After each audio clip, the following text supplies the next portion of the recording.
Good afternoon, everyone.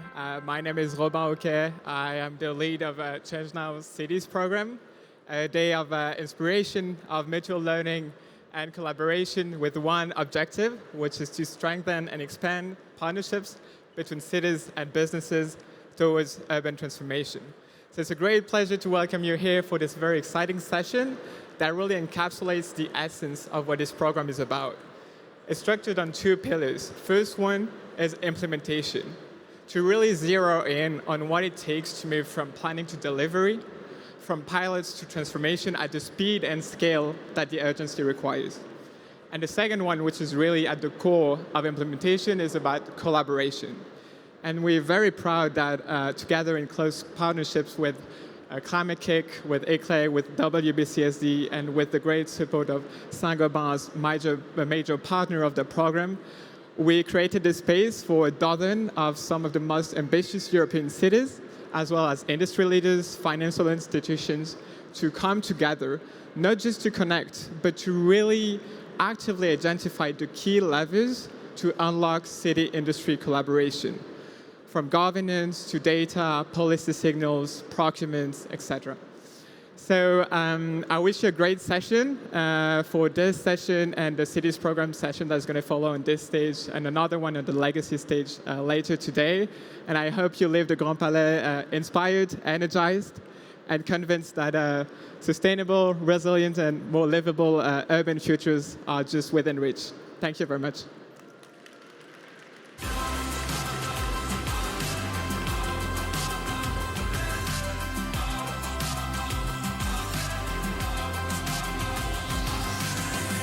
Hello, hello, hello, hello. Some of you have seen me before and you're kind of used to it, and others are like, what the heck just happened there? Hi, Change Now. My name's Lavelle de Vincenzi, and I'm going to be moderating this session with you. As you've just heard from Robin, today we're going to be talking about urban transformation, but more specifically, how cities and industries can work really closely and collaboratively together. We're going to be looking at this from a few different angles in this conversation. We'll be starting firstly with a broad overview of the big picture. We'll then be looking at how these partnerships actually play out in reality. And we'll be wrapping up by hearing directly from some of the cities themselves in terms of how they are managing specifically. So to open this session, we're going to be stepping back and taking a really big look at the broad picture. How climate ambition actually turns into real transformation for cities. Across Europe, there are more than 100 cities that are now working towards the goal of becoming climate neutral by 2030. And supporting that mission requires something new. It requires a much deeper collaboration between cities and industries to be effective. So our next speaker is leading an organization that's acting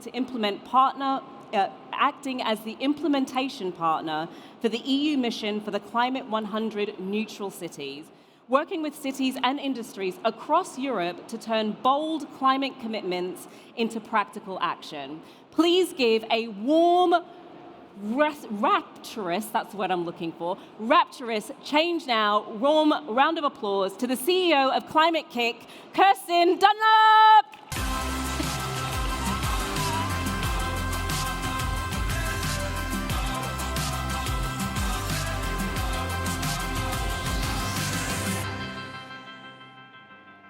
Hello, everybody. Welcome to a session that I hope will actually unlock a whole set of possibilities in your mind, in your planning, ideally in your wallets, and in your sense of things.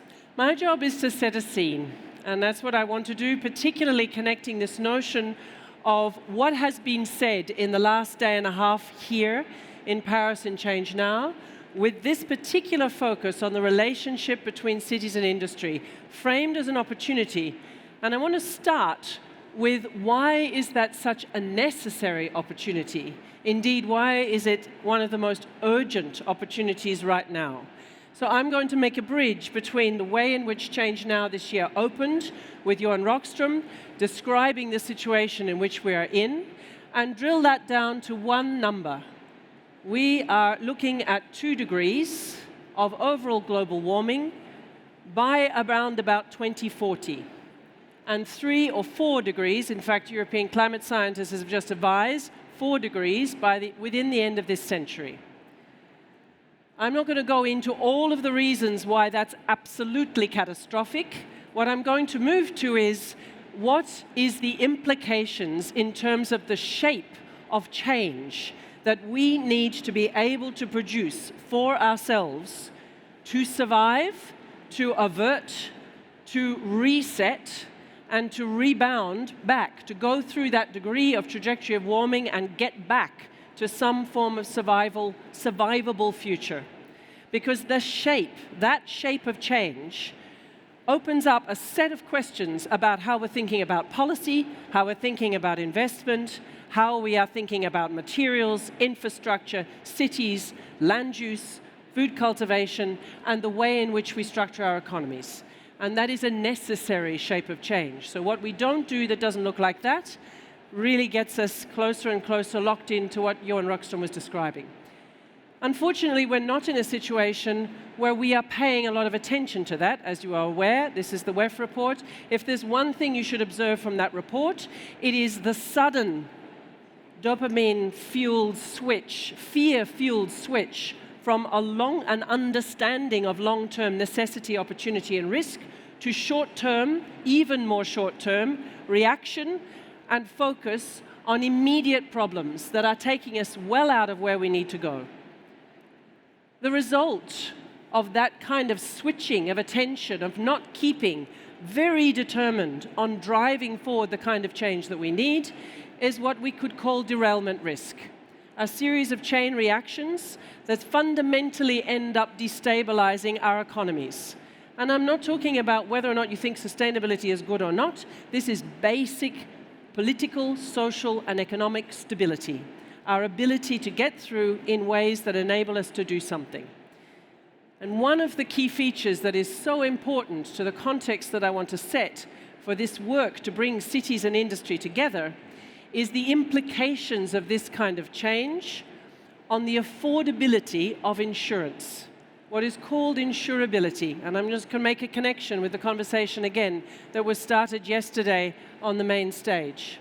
Insurance functions in a very, very narrow window between the costs and unpredictability of risks. Think of Valencia. The Valencia storm is now at 20 billion in cost. One storm, one country, one city. And the affordability of paying a premium to have somebody fix that up when it happens. As the costs of the climate change effects begin to increase and the unpredictability and volatility and frequency of events begin to increase, that window closes to next to nothing. So you can have insurance, but you can't afford it. When you lose insurance, you lose credit, you lose mortgages, you lose banking. Basically, you take the rug out from under the entire financial system. We are looking at a world in which that is not a hypothesis, that is beginning to manifest. Do a Google search on the uninsurable parts of the world, and you will find places that sound very familiar, starting with Florida and the west coast of the US. And that is the reality in which I want to place the kinds of scenario alternatives that are beginning to come through, because people are beginning, societies, countries, economies are beginning to digest this implication and come forward with solutions. This is Saudi Arabia's solution.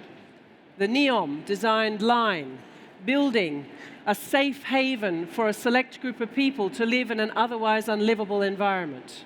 Here's the alternative. Hundreds of millions of UN cities. People living in tents, trying to escape from floods, from fire, from water, from a breakdown of society. So when I'm talking about derailment risk, the net effects are urban settlements that look like this, and economies that are not functioning. So that constructs an imperative to act and an opportunity. This was one of the big billboards at COP30 last year in Belém. And it's just naming some of the many reasons listed by business leaders or policy leaders in unguarded moments about what to do about this crisis. Well, it's a bit too late. Well, it's definitely too hard, it's way too complicated, it's risky, it's too expensive. Or is it the greatest opportunity of our lifetimes? And that's where I want to bring in this Exhibit A. In Europe, we have some unusual initiatives. This is not the only one, there are many, but we have unusual initiatives that construct the opportunity to do something different. And above all, to take this context not only as a necessary urgency, but as the greatest opportunity indeed for all of us. Now, this particular initiative that Lovelde referred to before is a commitment of 112 cities, many of whom are here today, to completely decarbonize by 2030.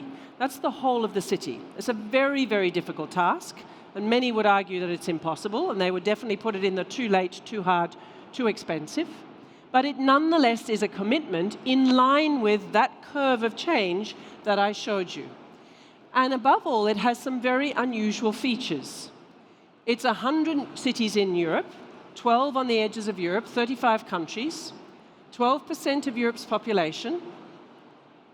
It involves an unusually large commitment in an organized way to arrange and help cities to work together, learn from one another, and accelerate the pace of learning.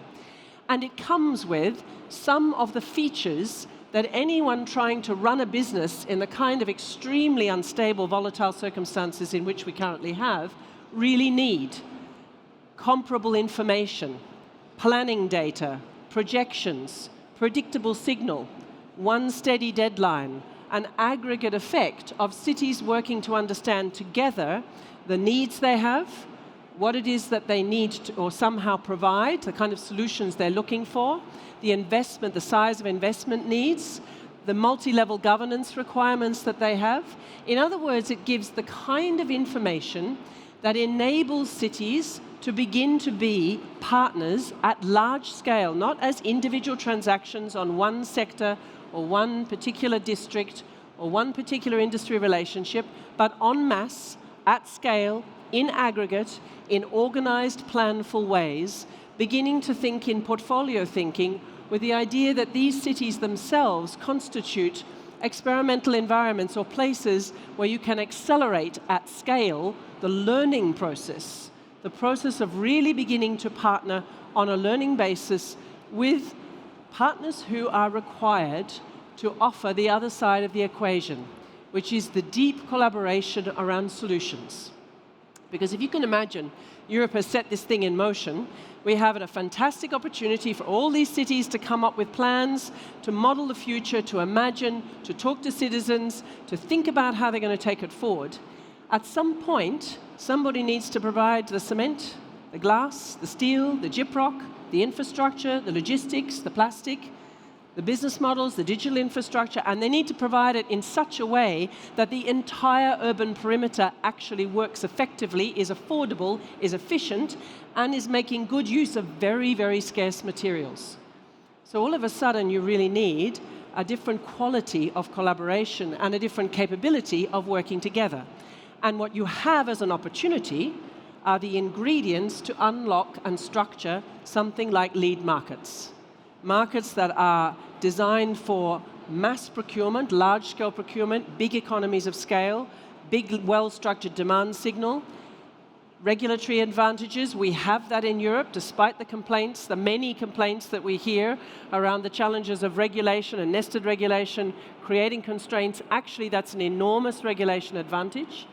We can structure a price advantage if we can work and think at aggregate, with hundreds of cities beginning to operate literally like a training data. And we can structure transfer advantages and export advantages. So in fact, if we can create the conditions for industries and cities to come together and make common cause around this opportunity of, one, requiring solutions at scale within tight time frames to manage almost all aspects of the built environment, the transport system, the energy system, water, waste, food, logistics. And what European industry needs as a signal, a steady, solid, clear signal of demand, look at the numbers. This is estimates, because actually a lot of the numbers are not beautifully joined up. 965 cities that have 50,000 plus inhabitants, in the EU 27 plus the UK, so that's not all of the countries in the missions. 168 million of occupied homes, occupied because actually there's a 30% rate of unoccupied homes, which is shameful. Heat pump installation demand. The demand for occupied homes to have energy efficiency with 82 million that are urgent by EPBD requirements, and non-residential buildings requiring some kind of faster retrofitting, which would require speeds 7 times faster than currently. If you are looking for business opportunities, this is business opportunity on steroids. And this is only 12% of Europe's population. So since we have the mayor of Malmö joining us for the panel, I'm going to put up some of Malmö's numbers. Because Malmö's numbers are also speaking from the perspective not only of what is the net need, but the fact that cities begin and can break that need down into specific sectors. They have public procurement budgets to wield. They have the possibility of really starting to collectivize action, collectivize demand, and collectivize this kind of deep collaboration, which is exactly what we need. So the scene setting that I'm doing for the 2 panels that you are going to hear is a context of extraordinary opportunity for Europe now to act before it is too late and to play what is a game of 4-dimensional chess. And I'm looking across here at my colleague and friend Indi Johar as somebody with whom we often exchange this notion of how the hell do you play 4-dimensional chess? But that is exactly what it is, because we are talking about bringing together multiple sectors, looking for the multi-solves, combining the fact that most solutions for climate, most solutions that get to affordable, resilient, sustainable infrastructure, beautiful places to live with circular materials are all multi-solving solutions. They are materials that have multiple properties and uses, that are processes that are actively looking for multi-solves. They are the integration, the use of digital infrastructure to enhance and enable energy efficiency in homes, being the same digital infrastructure that we need for telemedicine and in-home healthcare in countries and cities that have aging populations. We have lots of opportunities to do this, but it requires us to be able to think like this. And above all, it requires us to be able to invest like this. And that is one of the challenges here in all of these different conversations, to think about how to mobilize capital in such a way as to actively invest, not in the single most interesting vector or solution or sector, but to collateralize and synergize and invest in the multiple correlated elements of large-scale transformation that will get to outcomes. And above all, that really means investing in outcomes. And you will hear from businesses that have already pivoted their business model towards an outcome-based way of thinking about construction and materials. And you'll hear from cities that are already pivoting to an outcome-based way of thinking about procurement and the design of transformation. If we can manage to retrain our assumptions and our ideas, our aspirations, and our courage to act, this is the moment to do something extraordinary. And in Europe, we have a precedent. The Marshall Plan, that was funded largely by private capital, completely reconstructed Europe. And it was a game of 4-dimensional chess. We don't have the complete wasteland of bombed buildings across the entire of continental Europe, but we will have if we're not extraordinarily careful. So now is the time to remind ourselves what it takes to set that level of ambition, think in terms of that level of opportunity, and choose red pill or blue pill. And I want to close with this image from Yannick Monguet, who may or may not be here in the audience. This is his work on Axiom, Symbion, which is creating images for us to help imagine the choices we have. Extraordinarily beautiful, resilient, just, calm, energy efficient, affordable places to live that are the result of partnership between cities and industry, forming a common cause, maintaining momentum, and working through deep symbiotic partnership to get to where we need to get. We know it's possible, it can be done, it has been done, now is the time to really do it at scale. And I'm just going to close by saying this is where we're speaking from. We are an organization very proud to be engaged in working at this. And one of the reasons why we are so passionate about it is this question of how to go from the many different initiatives, the hundreds of solutions, to the combination and orchestration of them to form viable economies. Thank you, and I hope you enjoy the session to come.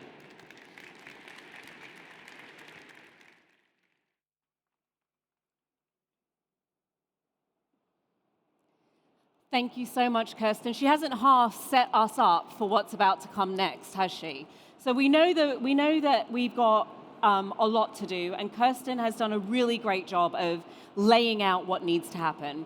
In this next panel discussion, we're going to go from what needs to happen when these different worlds come together.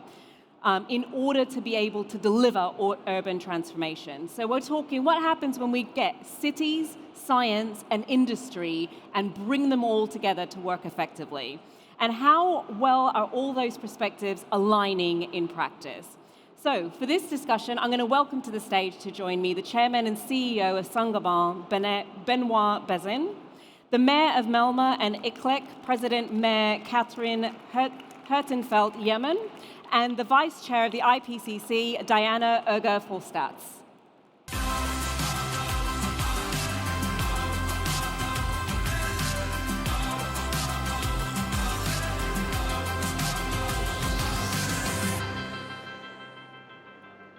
Well, well, well, carbon neutral by 2030.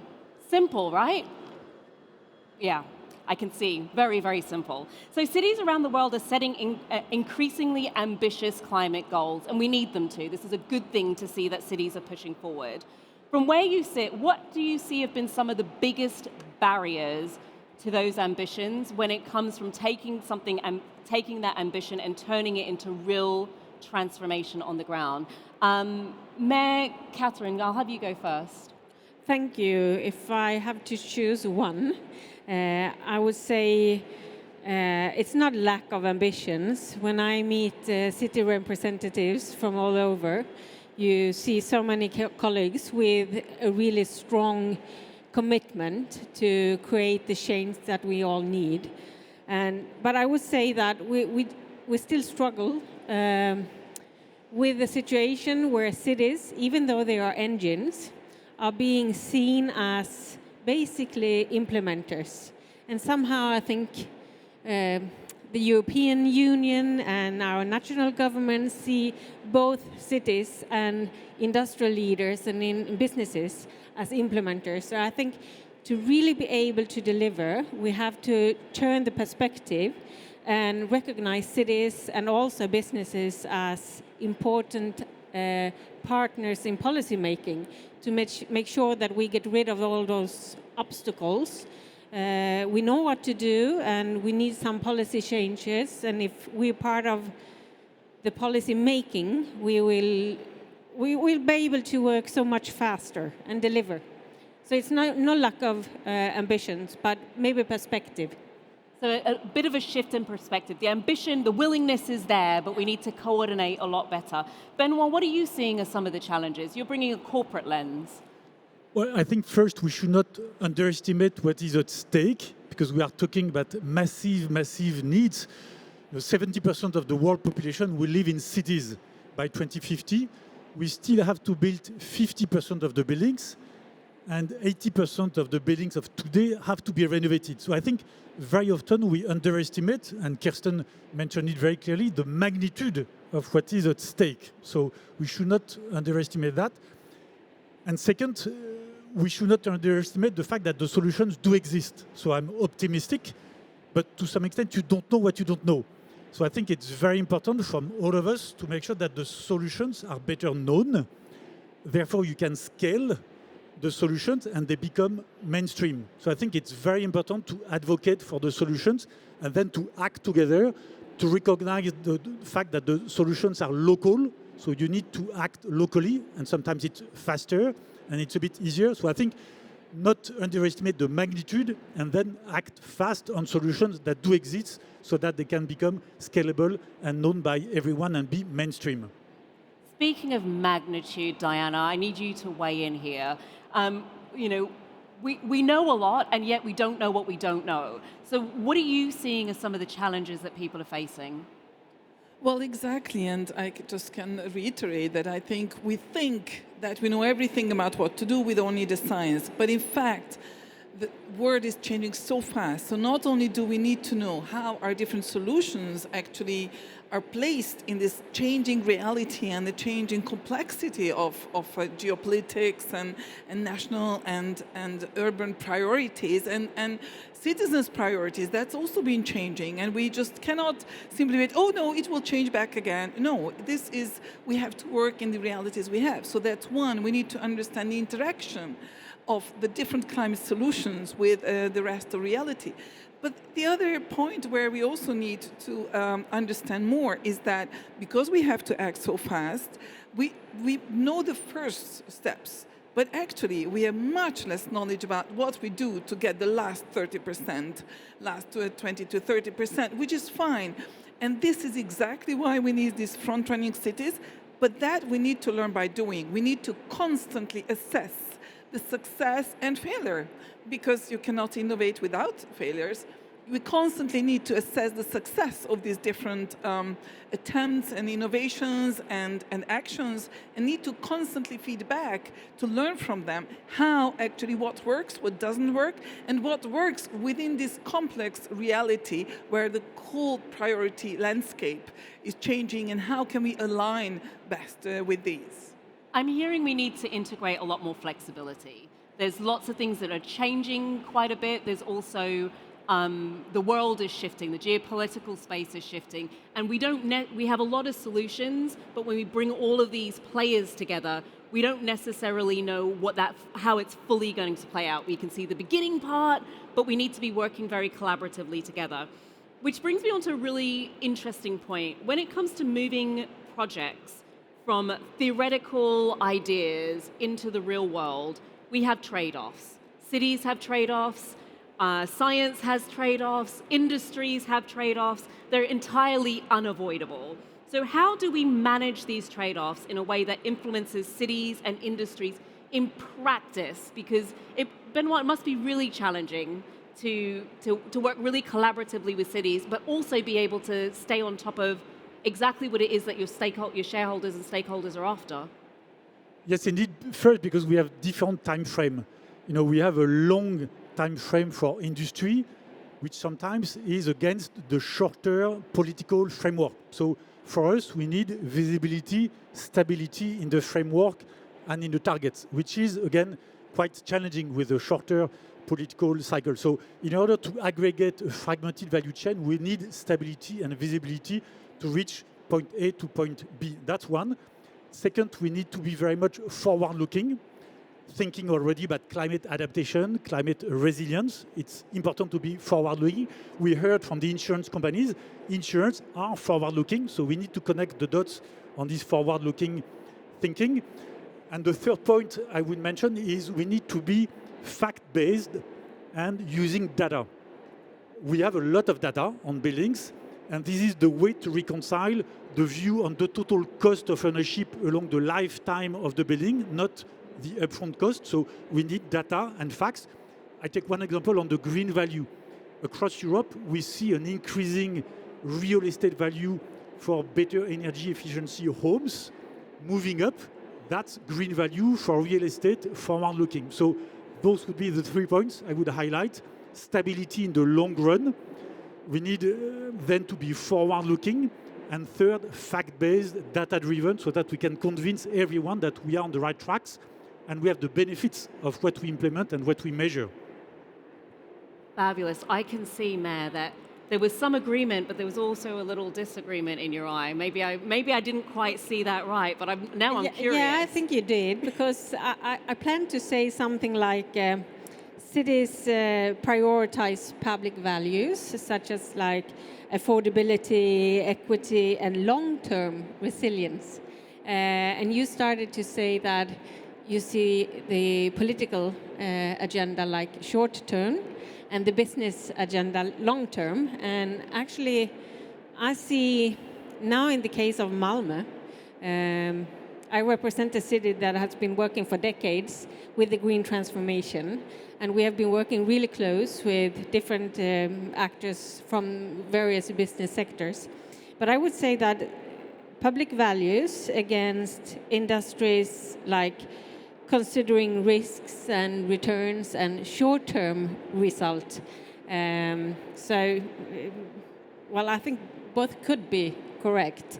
And nowadays, I think you can see a shift with the political commitment. When you see nations withdraw from Paris Agreement, you see governments all of a sudden decide to subsidize gas and fossil fuels again, and cities with high ambition has to struggle even harder to resist the catastrophe that national governments actually create. And I can see that cities and businesses share the frustration when all of a sudden the framework is being changed from the national governments. And maybe just to I mean, it feels precise only a bit, fair that you can respond. Yeah. No, because what is very important is what you mentioned. I see a big difference between cities that have a long-term view and national governments. I give you the example of France. In the last 4 years, we changed 16 times the criteria for energy efficiency, 16 times. But you have the city of Toulouse, Strasbourg, Dunkirk, with a 10 years view on what are the eco suburbs they would like to renovate. So I see local partnership being much more long-term oriented than national governments, where there has been a lot of zigzagging, at least in France, on MaPrimeRénov', 16 different measures in 4 years. So it sounds Then like I you're saying agree. the same thing. You're on the same page. Diana, from a scientific perspective, how do you see those trade-offs playing out when it comes to industries and cities working better together? Absolutely, and I can just follow up on these already really excellent points made. But from a scientific perspective, I think we just need to be very honest that not all trade-offs will be possible to totally disappear. I mean, that would be a too beautiful and rosy picture, but that's not reality. Nevertheless, what we show is that, for example, in the Intergovernmental Panel on Climate Change, who has published several reports already, and now we are coming out with our city special report in just about a year. It would be great to be able to present here next year. But in that, we will also probably show what we earlier did, that in fact, if you don't consider co-benefits and trade-offs in silos, but rather in a systemic perspective, so look at the whole urban level, actually many of the trade-offs can be turned into co-benefits and benefits and synergies. But you do have to then look at a more systemic perspective. And some of them are unavoidable, but many of them can be managed, and often they are misunderstood. Also, it's important to pick which areas where you cannot avoid all the trade-offs, but if you focus on a few areas, you can absolutely minimize them by stakeholder engagement, early planning, long-term stability. So there are citizen engagement. So there are many of the tricks where if you're conscious, actually you can already turn them. But I think perhaps the most important is that to understand that some of the now perceived trade-offs are actually just perceived or wrong, or perhaps wrong leadership or mismanagement. For example, now, of course, we hear so much about that climate action is against competitiveness. It's against affordability. It's making energy prices more expensive. It's making us less secure. Well, this doesn't have to. It can be, but if you do right, in fact, climate action can make energy costs more affordable, not necessarily energy prices, but energy costs more affordable, because if you virtually have no heating cost in a very highly renovated building, then you can have high energy costs, but your energy prices, but your energy costs will be low. Equally, if you have a lot of renewable energy capacity, you will not be vulnerable to the energy shocks that we are seeing. So also, if you work with those industries, if you partner, because you cannot work with every industry, right? If you focus on partnering with industries who are industries of the future, you know, there are many types of industry. If you pick the 21st century tech-based and so on industries in stronger alliances, you are definitely have much less trade-offs and much more synergies and benefits, both for the economy, affordability, competitiveness. So I think in total, we can manage these, but we need better understanding of where exactly the synergies lie and how the trade-offs can be managed. I'm hearing it's either a glass half full or a glass half empty. It depends on how you look at it. The trade-offs are there, but are we focused on the trade-offs or focused on the opportunities that they present? I really want to hear about some good news stories, because there's a lot of great partnerships that are happening right now, and I'd love to hear where do we see some examples of city-industry collaborations working incredibly well, and what's allowed those partnerships in particular to scale, because I want people to walk away and go, oh, that's something we might be able to do. I'll start with you, Diana. Thank you, and I'm afraid I will bring examples from Asia, because I have been very privileged also as UN Vice Chair of United Nations Intergovernmental Panel on Climate Change. And there where I see tremendous commitment from city leaderships, but perhaps also a different set of tools. So certainly they also have different opportunities for cooperating with industries.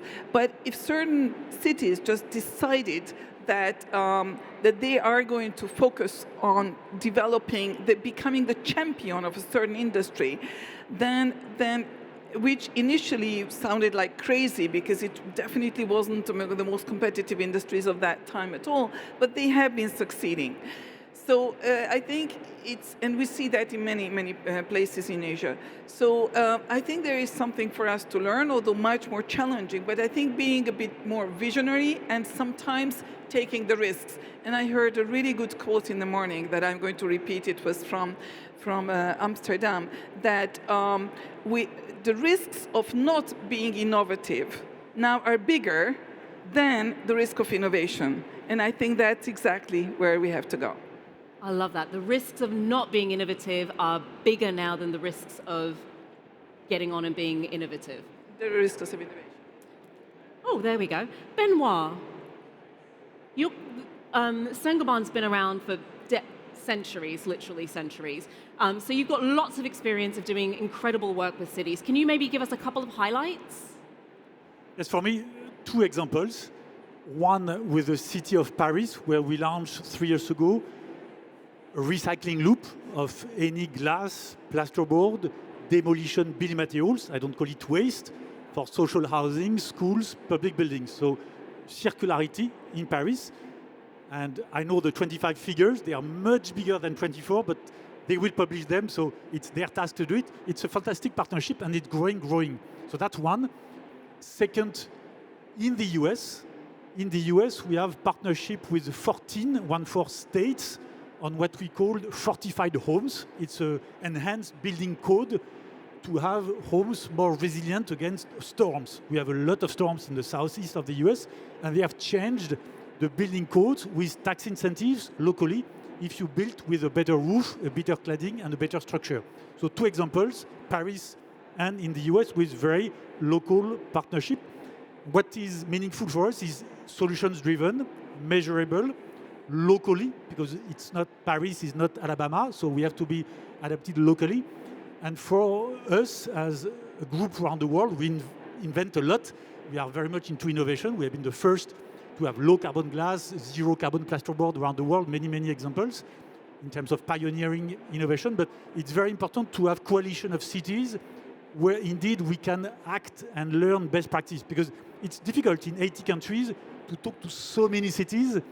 I don't have the organization to do that, and we need forums where each city is not in a silo, but we can promote what we did in Paris. Why not elsewhere? Why not in Brazil?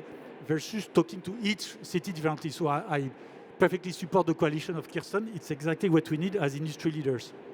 Ways for being able to get in and talk to multiple cities at the same time. I also love, Benoit, that you said the approach is different in different localities. So, even with you might be able to take from one city to another in the same country, but when you move between countries, you know, I'm hearing that you know, especially as organizations from a corporate industry perspective, you really need to think about how to set that in. Man, I need to hear it from a city perspective now. I'm very excited. Okay, in Malmö we've been working for quite a long time with something we call city climate contract. We started to develop the process when we started to develop a new city district, where we decided to work really close with the business sector to make sure that we have all the sustainable infrastructure in place from the very beginning. So actually we decided if you would like to be part and be one of the developers or one of the actors developing the city district, you have to sign for this sustainability solutions and be part of the solution. And since then we have developed the work. So today we have different city climate contracts with more than 300 actors. And I would say it's actors that share our ambitions and they realize they need to collaborate. And we try to facilitate and create networking opportunities, connect different actors with other businesses or with specific competence that they will need. So we work closely together. And I think it's a way of creating local capacity and to make sure that we work really close to deliver together. And then I would say it's easier to find those local activities. But if we look at the construction sector, for example, we are quite fast growing. And through those city contracts, climate contracts, we have a construction sector that decided to become climate neutral by 2030. And we work close together to make sure that we just don't big new city district, but also are able to refurb and retrofit in a way that's affordable. So we have like a very close collaboration. And then I think you can use those local examples and try to scale and also try to aggregate cities and their demands to a bigger market if we collect or connect different cities and their needs to create a bigger market. So I'm hearing there's loads of opportunities, and I'd love to continue this conversation for a lot longer, but we're running very close on time, so I'm going to squeeze one last question in. If we were to come back here in 5 years' time, let's fast forward and say we're back here in 5 years' time, what do you all hope is different in how cities and industries are working together? Maybe if we have like a sentence each, a little bit of hope that we can leave the audience with. I'm going to start at this side and work my way down. Then I finish where I started. I really think and hope that we in 5 years' time will have the bottom-up perspective so that cities and businesses are really actively taking part of the policy making, because then I know for sure that we will deliver. Fantastic. Bottom-up processing. Benoit. Well, first, deeper collaboration, for sure, long-term vision, and then a lot of actions already implemented. You know, we launched the COP in Belém, 13 priorities on 6 action papers, an action paper on 6 priorities to deliver sustainable construction. So technical solutions exist. Let's embark everyone. Let's not underestimate the power of cities. I think it's much more powerful. Construction is local. Cities are more powerful on sustainable construction than national governments, which are very much into national politics. So stronger collaboration, long-term vision, and a lot of the 115 cities of Kirsten already carbon neutral. Fantastic. And finally, Diana. Yes, thank you. Fully agreed, because cities create roughly 80% of global GDP. That's an enormous power. Also, most of the innovation is there. So what I hope that through that enormous power, they are going to accelerate much more the energy transition. And in 5 years, if another energy shock, like what is happening right now, comes, our cities, or those cities who are front runners in this, are going to be much more resilient, because they are not relying on oil imports anymore, because they have largely either electric mobility or not a lot of shared mobility or walkable and just cities that can be easily bikeable. So, and also where buildings don't need a lot of heating and also cooling because urban heat islands are minimized. So that means that all those cities who have been on the front with these innovations and energy transition, they also will be again in the top most livable cities, which we already see that there is really not a big difference between livable, desirable, affordable cities for the citizens, not for everyone, but the citizens, as well as more sustainable cities.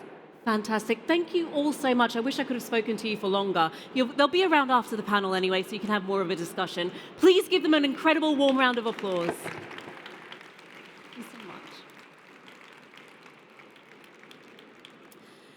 So we've explored broadly how cities and industries can work effectively together, and we've hinted a little bit at precisely what it is that cities can do. So next we're going to dive a lot deeper, specifically to have a look at things from a much closer lens, from a city perspective. And I'll be speaking directly to the mayor of 3 cities about their experience working with alliances. First, I'm going to welcome to the stage the mayor of Mannheim, Dejan Pretzell, the deputy mayor of Ljubljana, Dejan Crnek, and the deputy mayor of Leuven, Thomas van Oppens.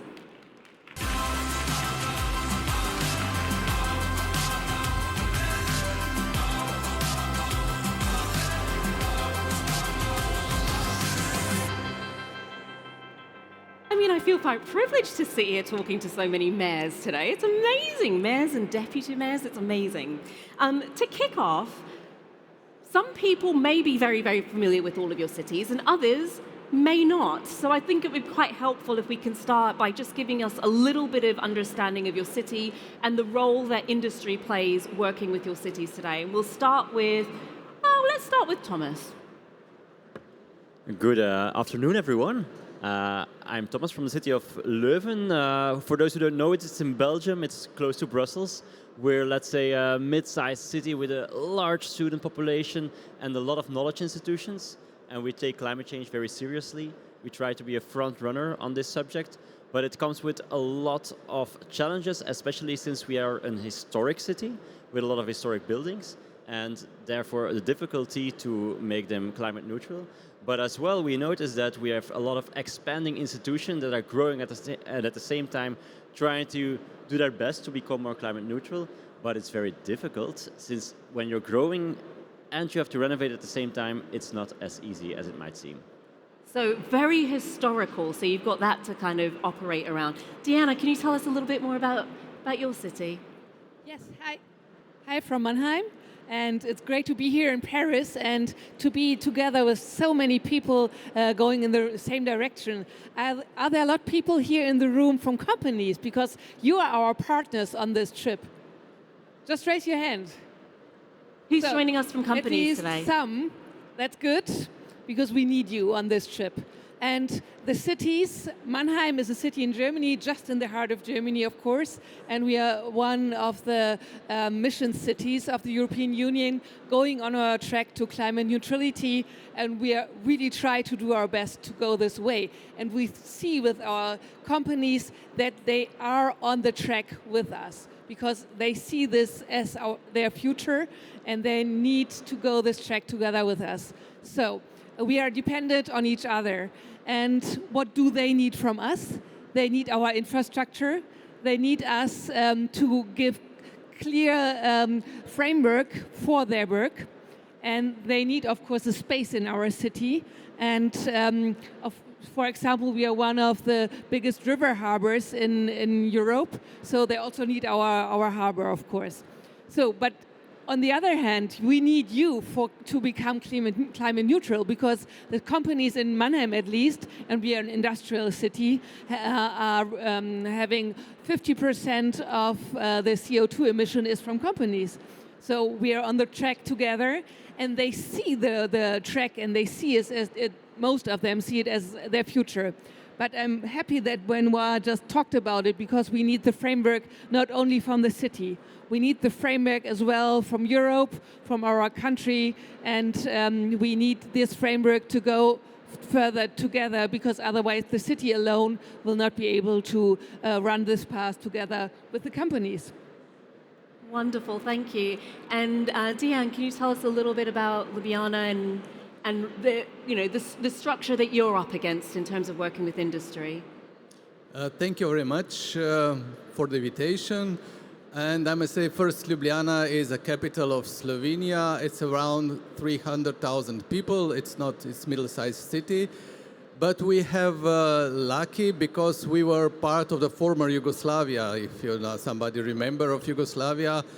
And they're placing the industry not like chess, but maybe something else. Just, there will be some steel industry, there will be some mines, but we somehow pop up from this all, and in Ljubljana we really don't have very hard industry.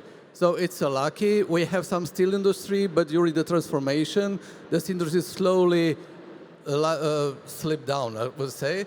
And we also made a plan, our vision, where we want to have a clean city. So we also decided Ljubljana to have clean industry only. So we are really lucky to can follow this plan, and we have more pharmaceutical, more shop industry, if you say so, but we collaborate with them all. And maybe also in the end of presentation, I would always like to say that the name Ljubljana is coming from the word Ljubljana, which means beloved. So Ljubljana is the city of love, if you don't know. And also, if you see, our country, Slovenia, is the only country who has love in the name. Slovenia, so we are the capital of Slovenia. And that's what's driving us towards also industry, so we have to be non-industry city. Thank you. Wonderful. I love that you're telling us about Ljubljana being the city of love in Paris, which is often thought of as the city of love. You're helping to reconstruct the way all of us think of love. A lot of you're all doing incredible work in your cities with industries, and I'd love to hear at least one or two examples of the sorts of alliances that are working really well for you at the moment. Diana, I'll start with you.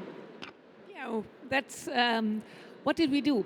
Well, we built up our climate action plan in 2022, and to set up this on the way of getting climate neutral, we built up a team called the Local Green Deal team.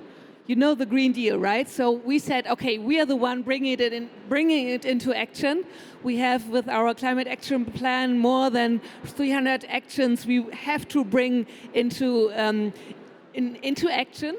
So we said, okay, with this team, we will make it. And this team goes to the companies. They also go, of course, to the citizens. And they bring up a suitcase with more than 100 actions for the companies, for example.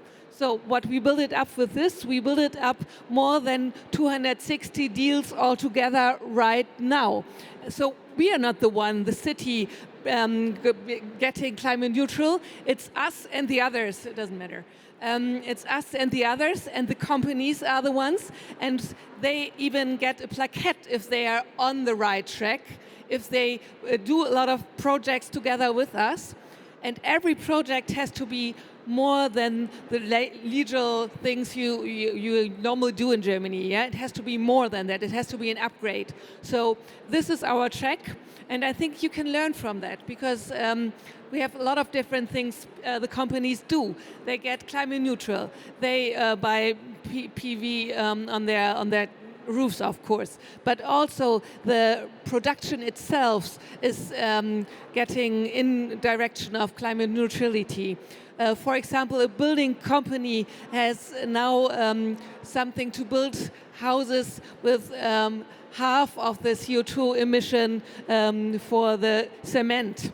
And this is a big step into the right direction, yeah? And also we have a lot of startups coming to us. And for example, one is bringing up now fuel for ships that is climate neutral. And this is also, I think, the path into future that we need.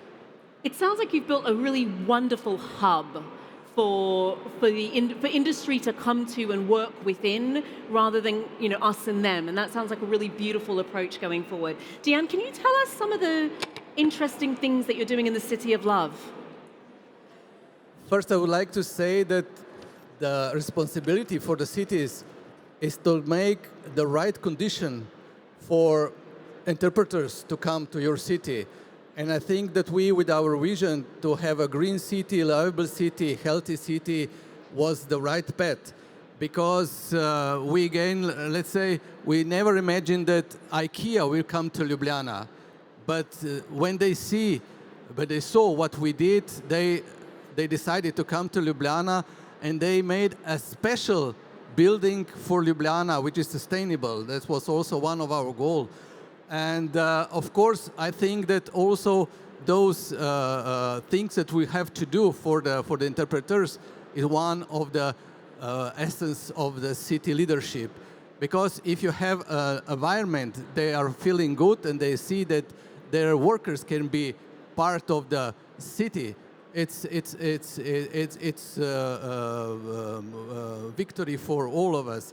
And I have two examples, very good examples. We decided to be also like a sustainable traffic city. And we try to put the bike sharing system like it's in Paris or somewhere else. But it was something new for us. And of course, as a little city, we didn't have much money. So we have a private-public partnership with daughter company of AC Deco, like an advertising company. So we let them advertise around Ljubljana, and they are financing our system, bike sharing system, and also maintaining them. And it was a huge success. I think that we are of Deco the most usable bike sharing system, because every bike is used 8 times a day. We have over 4 million users in 6 years now. So we are very satisfied with this. And then when the partnership agreement was over, we still need some more. And then we come to the big retailer company like Lidl, Hofer, and said, if you want to do a new shop here, you have to have this bicycle by you. And they were first said, oh, it costs 100,000 euros. But now they are glad to do this because they participate to the city of Ljubljana. And the second one also was Novartis, like pharmaceutical. He wants to have some new facilities, and we made a urbanistic plan. Okay, we said, okay, you can do this, but you have a bicycle system. They say, okay, we will do this, but first you have to do bicycle lanes to our facilities. So we did the bicycle lane. They did 3 stations, and that's a good compromise and good collaboration. So I think in this way, everybody gains something. And the next one is energetic rebuild our kindergarten and schools. There was also private partnership agreement because they invest in renovation, but now they're getting for savings from the energy savings. So in that way, we refurbishing all this is 47 schools and 27 kindergartens in Ljubljana. So we won, all of us. See, now I'm going to have to think of Ljubljana as the city of love and creativity. You've now gained another badge. Thomas, I'd love to hear some of the incredible work that you guys have been doing in Leuven. Yeah, thanks. So in Leuven, we have an organization called Leuven 2030, where just like in your city, we bring the government and the companies together, but not just the government and the companies, we also bring social organizations and citizens together. And companies want to become a member, and so they pay to be a member. And often they pay a little bit more to become a special kind of member from the climate organization from the city. And I think that's a very good and interesting thing. But so everybody is with us to fight against climate change, because companies also realize that it's good for themselves, good for the place that they're staying at, and good for their image. So there are a lot of reasons for them to participate, but one of the things, one of the challenges that we have noticed is that when you need to do an investment, or you want to do an investment that's good for the climate, good for social welfare, etc., then you need 3 things. You need the technology to do it, And today, actually, for a lot of climate investments, the technology is there. We can drive climate neutrally. We can heat a building climate neutrally. We can make it use as energy, etc., etc. The technology is available at a larger scale than ever before. But you also need a business case. You also need to make sure that, well, your investment gets paid back in one way or another. And that's not always easy, but today is more the case than ever. Thanks to Donald Trump, many thanks. I guess that he must be a member of Extinction Rebellion because they always held these little placards that said, just stop oil, and well, he's been stopping more oil than ever before in the past weeks. And that's an opportunity for us. It makes a lot of business cases viable, and I'm very much afraid that it's bad for the world, but it's good for the cause that we're at. That the coming weeks, this is going, and months, and maybe even years, this will be an opportunity for us to invest more, because those who have been saying on the outside, you guys are crazy, you've been costing us more, are proven wrong today. Because today, those who have invested, they are not being affected as much as by the crisis that's coming in the coming weeks and months. But lastly, you need a good business case, you need technology, but you also need money.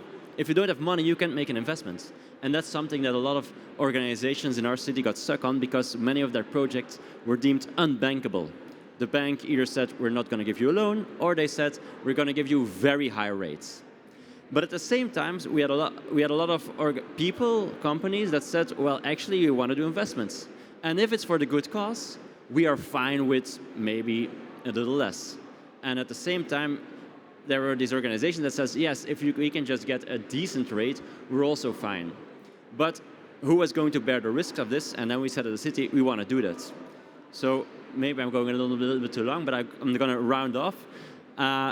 So we said, look, if you give us your money at 2%, and we can lend it out at 4% for some organizations, and then maybe at 0% for some other organizations, then we are good to go. And we as a city guarantee that you will get your money back. And by doing this, we can make a lot of projects possible in our city today. We have so much we could cover, and I'm really excited that you've been able to share some of the amazing examples of work that you're doing, and I'm hoping that's inspiring you in the audience with some great ideas. And as much as we've seen some really strong examples, and we are running out of time, but I'm going to squeeze in another question because I'm me and I can. As much as we're seeing really strong examples from each of you in terms of the work that you're doing, we also really need to crank this up, amplify it, get more cities on board. So if there was one thing that you would like to see shift and you think needs to shift in the next changing now, what would you say that is? And I'm going to give you a sentence each before I get told off because we've gone over too much. And I will start with, I'll start with Thomas and then work our way down. So, sorry, what was the question again? Given that we need to scale up some of these solutions, what's one thing that we need to change? Please, is there anyone from Europe here? For the European Commission? European Parliament, whatever, nobody, then please talk to your representative, because what we need to change in Europe is the way we go about these things. We've been focusing so much on doing little tiny experiments. Or so yes, you can get like 500,000 euros for this little experiment, and then it dies down again. But we need to change the industry together with the industry partners.